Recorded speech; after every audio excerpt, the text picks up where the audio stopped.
అలా మేము కోయంబత్తూర్ రీచ్ అయ్యాక రైల్వే స్టేషన్‌కి అపోజిట్‌లో ఉన్న హోటల్ రామోస్‌లో అయితే మేము స్టే చేసాము. 2 రూమ్స్‌కి పర్ నైట్ మాకు 3400 చార్జ్ చేశారు. సో, ఇంక నెక్స్ట్ డే ఎర్లీ మార్నింగ్ లేసి నేను, సతీష్ అయితే ఫాస్ట్‌గా ఫ్రెష్ అయిపోయి ఒక చిన్న వాక్‌కెళ్ళి టీ అయితే తాగి రిటర్న్ అయిపోయాము. ఆలోపు అందరూ రెడీ అయిపోయారు. ఇంకా హోటల్ అయితే చెక్‌ఔట్ చేసేసుకొని అందరం కలిసి అయితే మేము ఈషాకి స్టార్ట్ అయిపోయాము. నమామీశమీశాన నిర్వాణరూపం విభుం వ్యాపకం బ్రహ్మవేదస్వరూపం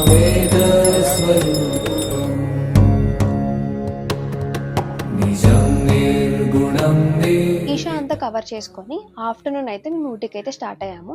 మిడిల్‌లో ఫుడ్ అండ్ టీ బ్రేక్స్ కూడా కవర్ చేసుకొని మాకు ఊటీ రీచ్ అయ్యేసరికి 8:30 అయిపోయింది. 8:30కి అయితే హోటల్ చెక్ ఇన్ అయితే చేసాము. హోటల్ డీటెయిల్స్ అవన్నీ కూడా మీకు నెక్స్ట్ వీడియోలో పోస్ట్ చేస్తాను. మా వీడియోస్ కనుక మీకు నచ్చినట్టయితే please like, share and subscribe to Samu stories. Bye bye.